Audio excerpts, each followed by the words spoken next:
વિદ્યાર્થી મિત્રો, આજે આપણે ધોરણ 6 પાઠ 9 જેનું તાસ 8મો એટલે કે ભાગ 8મો શીખીશું. એમાં 3 મુદ્દા આપણે શીખવાના છે: ઉત્તરાયણ, દક્ષિણાયન, સંપાત અને લીપ વર્ષ. તો ઉત્તરાયણ એટલે શું અને દક્ષિણાયન એટલે શું? તો વિદ્યાર્થી મિત્રો, ઉત્તરાયણથી તો લગભગ આપણે પરિચિત છીએ. આપણને ખબર છે કે ભાઈ 14મી જાન્યુઆરીએ ઉત્તર સૂર્ય એ ઉત્તર તરફ ગતિ કરે છે, એટલે આપણે એને ઉત્તરાયણ કહેતા હોઈએ છીએ. અહીંયા જોઈશું આપણે કે ભાઈ 22મી ડિસેમ્બરથી એટલે કે જાન્યુઆરીની પણ પહેલા એટલે કે 22મી ડિસેમ્બરથી સૂર્યના કિરણો એ મકર વૃત્તથી ખસીને, મકર વૃત્ત એટલે દક્ષિણ ભાગમાં હોય છે. આપણે આગળ ઘણી બધી આકૃતિ જોઈ છે કે ભાઈ દોરેલું છે, વચ્ચોવચ્ચ વિષુવવૃત્ત હોય છે, ઉત્તરના ભાગમાં કર્કવૃત્ત હોય છે, નીચે દક્ષિણ વૃત્ત હોય છે. તો મકર વૃત્ત એટલે દક્ષિણ તરફથી જે મકર સૂર્ય હોય છે એ ખસી અને ઉત્તર ગોળાર્ધમાં એટલે કે વિષુવવૃત્ત તરફ, ઉત્તર વિષુવ તરફ એટલે વિષુવવૃત્ત, કારણ કે દક્ષિણમાં છે મકર વૃત્ત એટલે નીચેથી ઉપર જઈશું એટલે ઉત્તર આવશે. તો ઉત્તર તરફ એટલે કે વિષુવવૃત્ત તરફ પડવાના શરૂ થાય છે, જેને ઉત્તરાયણ કહે છે. ફરીથી એક વખતે કે 22મી ડિસેમ્બરથી સૂર્યના કિરણો મકર વૃત્તથી ખસી અને ઉત્તર તરફ એટલે કે વિષુવવૃત્ત તરફ પડવાના શરૂ થાય છે, જેને ઉત્તરાયણ કહે છે. ચોપડીમાં પણ આપેલું છે ને આ ઉત્તરાયણ એ 22મી ડિસેમ્બરે થાય છે, એટલે 22મી ડિસેમ્બરથી શરૂ થાય છે. આપણે જાણીએ છીએ કે 22મી ડિસેમ્બર એ ભારતમાં ટૂંકામાં ટૂંકો દિવસ હોય છે અને લાંબામાં લાંબી રાત હોય છે. એટલે એ દિવસથી 14મી જાન્યુઆરી પછી સૂર્ય મકર રાશિમાં પ્રવેશ કરે છે, એટલે એને આપણે મકર સંક્રાંતિ પણ કહેતા હોઈએ છીએ. તો ઉત્તરાયણ છે. ઉત્તરાયણ આપણે જોયું, પેજ નંબર તમારા 95 પર છે, જોઈ શકો છો. દક્ષિણાયન બિલકુલ એનાથી વિરુદ્ધ. આપણે ત્યાં 22મી ડિસેમ્બર હોય છે, જ્યારે દક્ષિણાયનમાં 22મી જૂન, જ્યારે 21મી જૂને આપણા ત્યાં મોટામાં મોટો દિવસ હોય છે. તો એ વખતે 22મી જૂનથી સૂર્યના કિરણો એ કર્કવૃત્તથી ખસીને એટલે કે ઉપર ઉત્તરમાં હોય છે ને કર્કવૃત્ત, તો ત્યાંથી ખસી અને દક્ષિણ તરફ એટલે કે નીચેની તરફ, બરાબર, તો દક્ષિણ ગોળાર્ધ એટલે કે વિષુવવૃત્ત તરફ આવવાના શરૂ થાય છે, એટલે એને દક્ષિણાયન કહે છે. તો આ રીતે દક્ષિણાયન અને ઉત્તરાયણની વ્યાખ્યા પરીક્ષામાં પૂછાઈ શકે છે. ત્યાર પછી વિદ્યાર્થી મિત્રો એક મુદ્દો છે સંપાત. સંપાત, ભાઈ સંપાત એટલે શું છે? તો સંપાત એટલે સૂર્યનો ક્રાંતિવૃત્ત અને વિષુવવૃત્ત. ક્રાંતિ એટલે બદલાવ, પરિવર્તન આવો.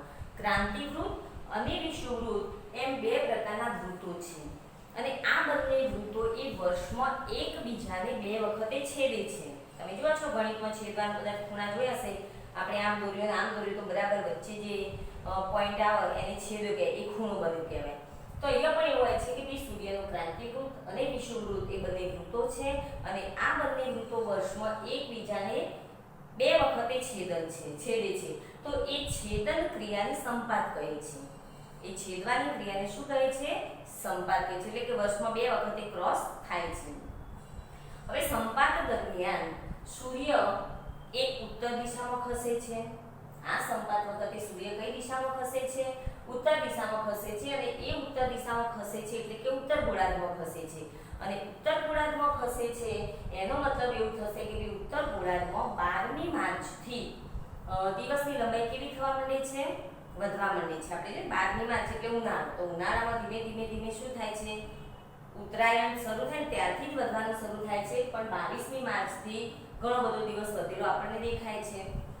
તો 22મી માર્ચથી દિવસની લંબાઈ ધીમે ધીમે વધે છે, અને દિવસની લંબાઈ વધશે એમ આપણે આગળ જોઈ ગયા છે. તો જેમ દિવસ લાંબો એમ રાત કેવી હોય છે? ટૂંકી, બરાબર. તો દિવસ લાંબો થતો જશે અને રાત ટૂંકી થતી જશે, બરાબર. તો એ રીતે રાત ટૂંકી થતી જશે, અને 21મી જૂને દિવસ ક્યાં સુધી વધે જશે? થોડો ઉત્તર ગોળાર્ધમાં. તો 21મી જૂન એટલે કે છઠ્ઠા મહિનાની 21 તારીખે, જેને યોગ દિવસ કહીએ છીએ ને આપણે, તો એ યોગ દિવસના દિવસે દિવસ લાંબામાં લાંબો હોય છે ઉત્તર ગોળાર્ધમાં, જે આપણે છીએ, બરાબર. તો 21મી જૂને લાંબામાં લાંબો દિવસ હોય, અને લાંબામાં લાંબો દિવસ હોય તો રાત કેવી થશે? ટૂંકામાં ટૂંકી રાત હશે. તો ખબર પડી ગઈ કે ભાઈ આ બંને વર્ષમાં ક્રાંતિવૃત્ત અને વિષુવવૃત્ત એ વર્ષમાં 2 વખત એકબીજાને છેદે છે. આ છેદવાની ક્રિયાને જ સંપાત કહે છે અને એ સંપાત દરમિયાન સૂર્ય એ ઉત્તર તરફ ખસે છે. એટલે ઉત્તર તરફ ખસતો ખસતો એ ઉત્તર ગોળાર્ધમાં 22મી માર્ચથી દિવસ વધવાનું શરૂ થાય એટલે 22મી માર્ચથી દિવસની લંબાઈ વધે છે. એટલે દિવસ લાંબો થશે એટલે 21મી જૂન સુધી વધતો રહેશે અને 21મી જૂને લાંબામાં લાંબો દિવસ બનશે અને ટૂંકામાં ટૂંકી રાત બનશે. હવે એનાથી બિલકુલ વિરુદ્ધ કે ભાઈ સૂર્ય એ વખતે સૂર્ય દક્ષિણ તરફ ખસે છે. સૂર્ય કઈ તરફ ખસશે? દક્ષિણ તરફ ખસશે. તો દક્ષિણ ગોળાર્ધમાં 24મી સપ્ટેમ્બરથી દિવસની લંબાઈ વધે છે. ક્યારે વધે છે? દક્ષિણ ગોળાર્ધમાં 24મી સપ્ટેમ્બરથી દિવસની લંબાઈ વધે છે અને દક્ષિણ ગોળાર્ધમાં 22મી ડિસેમ્બરે લાંબામાં લાંબો દિવસ હોય છે અને ટૂંકામાં ટૂંકી રાત હોય છે. બિલકુલ આપણાથી વિરુદ્ધ. આપણે 22મી ડિસેમ્બરે શું હોય છે? લાંબામાં લાંબો અને ટૂંકામાં ટૂંકો દિવસ અને લાંબામાં લાંબી રાત. જ્યારે એ જ વખતે 22મી ડિસેમ્બરે દક્ષિણ ગોળાર્ધમાં લાંબામાં લાંબો દિવસ અને ટૂંકામાં ટૂંકી રાત હોય છે. તો આ રીતે આપણે જોયું કે ઉત્તર ગોળાર્ધથી દક્ષિણ ગોળાર્ધમાં વિરુદ્ધ હોય છે. આપણે આગળ પણ જોયું હતું કે બે ઋતુઓ રાત દિવસ કેવી રીતે થાય છે. હવે આપણે બધા જાણીએ છીએ કે ભાઈ આખા વર્ષ દરમિયાન 21મી માર્ચ અને 23મી સપ્ટેમ્બર અહીંયા જોજો આપણે 22મી માર્ચથી દિવસ કેવો થવાનો શરૂ થયો છે? લાંબો. અને દક્ષિણ ગોળાર્ધમાં 22મી ડિસેમ્બરે લાંબો થાય આપણે ટૂંકો થાય છે. બરાબર. આપણે 22મી માર્ચથી લાંબો થાય છે ને 22મી ડિસેમ્બરથી. એટલે 22મી માર્ચથી લાંબો થાય છે તો અહીંયા આપણે 21મી માર્ચ અને આ અહીંયા ત્યાં અને 23મી સપ્ટેમ્બર એ બંને દિવસો એ સૂર્યના કિરણો એ વિષુવવૃત્ત ઉપર સરખા પડે છે. કેવા પડે છે? સરખા પડે છે. એટલે એ બંને દિવસોએ દિવસ અને રાત્રિ સમાન હોય છે. કયા કયા દિવસે કઈ તારીખે યાદ રાખીશું? તો 21મી માર્ચ અને 23મી સપ્ટેમ્બરે આ વખતે સૂર્યના કિરણો વિષુવવૃત્ત ઉપર સીધા પડે છે જેને કારણે રાત દિવસ સમાન હોય છે અને એ દિવસોને વિષુવવૃત્ત કહેવામાં આવે છે. વિષુવ દિન તરીકે. વિષુવ દિન. કેવો દિન? વિષુવ દિન તરીકે ઓળખવામાં આવે છે. તો આટલું યાદ રાખીશું. હવે વિદ્યાર્થી મિત્રો એની નીચે છે લીપ વર્ષ. આપણે બધા જાણીએ છીએ કે લીપ વર્ષ કોને કહેવાય? ખબર છે ને? સરસ. તો લીપ વર્ષ કોને કહીશું બેન? તો આપણને કદાચ તમને ખ્યાલ હશે કે આપણે જાણીએ છીએ કે એક વર્ષના દિવસો કેટલા? 365. આ બધું તો આપણે ત્રીજા ચોથા ધોરણમાં ભણી ગયા છીએ. તો 365 દિવસનું એક વર્ષ થાય છે. બરાબર. પૃથ્વી ઉપરનું એક વર્ષ એટલે 365 દિવસ અને ઉપર 6 કલાક થાય છે. ઉપર કેટલા કલાક હોય છે? 6 કલાક. હવે આ 6 કલાક એટલે દિવસનો ચોથો ભાગ. કારણ કે 24 કલાકનો એક દિવસ બને. બરાબર ને? તો દર એક વર્ષે 6 કલાક વધે. દર એક વર્ષે કેટલા કલાક વધે છે? 6 કલાક. હવે એ 6 કલાકને 4 6 12 6 12 6 3 18 ને 6 ચોક 24 એટલે 4 વખતે લઈએ 6 6 6 6 તો 24 એટલે એક દિવસ થઈ જાય. થશે ને? એક દિવસ. તો અહીંયા શું થાય છે કે 365 દિવસ અને 6 કલાક એવું વર્ષ ગોઠવવામાં થોડીક અગવડતા રહે છે. શું રહેતી હતી? થોડી અગવડતા રહેતી હતી. બધું આમ ડિસ્ટર્બ થઈ જતું હતું. એટલે શું કર્યું કે 365 દિવસનું એક વર્ષ રાખ્યું અને બાકીના જે 6 કલાક હતા એટલે કે એનો દિવસનો ચોથો ભાગ કહેતા હતા. તો એક વર્ષે ચોથો ભાગ એટલે 6 કલાક બચ્યા. બીજા વર્ષે 6 કલાક બચ્યા. ત્રીજા વર્ષે 6 કલાક બચ્યા અને ચોથા વર્ષના 6 કલાક એમ કરીને 24 કલાક થઈ ગયા એટલે એક દિવસ થયો. એટલે પછી શું કર્યું? આ 6 કલાકનો દર 4 વર્ષે એક દિવસ બને. દર 4 વર્ષે કેટલા દિવસ બને? એક દિવસ બને. તો એક દિવસને ફેબ્રુઆરી મહિનામાં રાખી દીધો. કયા મહિનામાં રાખી દીધો?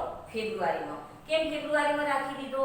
કારણ કે ફેબ્રુઆરીમાં દિવસો ઓછા હતા. બાકી બધામાં તો 30 31 હતા. ફેબ્રુઆરીમાં એટલે 28 હતા. એટલે દર 4 વર્ષે 29 દિવસનો ફેબ્રુઆરી મહિનો આવે છે જેને આપણે લીપ યર કહીએ છીએ. લીપ વર્ષ કહીએ છીએ. ઇંગ્લિશમાં લીપ યર પણ કહેવાય છે. તો સમજ્યા પડી ગઈ બેન? આમ દર 4 વર્ષે ફેબ્રુઆરીમાં 29 દિવસ આવે છે તેને લીપ વર્ષ અથવા તો ઇંગ્લિશમાં લીપ યર કહેવામાં આવે છે. સમજ્યા પડી ગઈ? 6 કલાક વધે એ ભેગા કરી અને 4 વર્ષે એટલે 4 વર્ષે લીપ યર્સ આવે છે. કારણ કે 6 કલાક એક વર્ષે બચ્યા, 6 કલાક બીજા વર્ષે બચ્યા, 6 કલાક ત્રીજા વર્ષે બચ્યા અને 6 કલાક ચોથા વર્ષે બચ્યા. એટલે 4 વખતે 6 લીધા એટલે 24 કલાક થાય એટલે એક દિવસ થયો અને એ એક દિવસ એ ફેબ્રુઆરીમાં. એટલે દર 4 વર્ષે એક દિવસ વધે. સમજ્યા? દર 4 વર્ષે એક દિવસ વધે એટલે દર 4 વર્ષે 29 દિવસ આવે છે. બરાબર? તો આટલી સમજણ પડી ગઈ? આટલું ચોપડીમાં બરાબર જોઈ લેવાનું.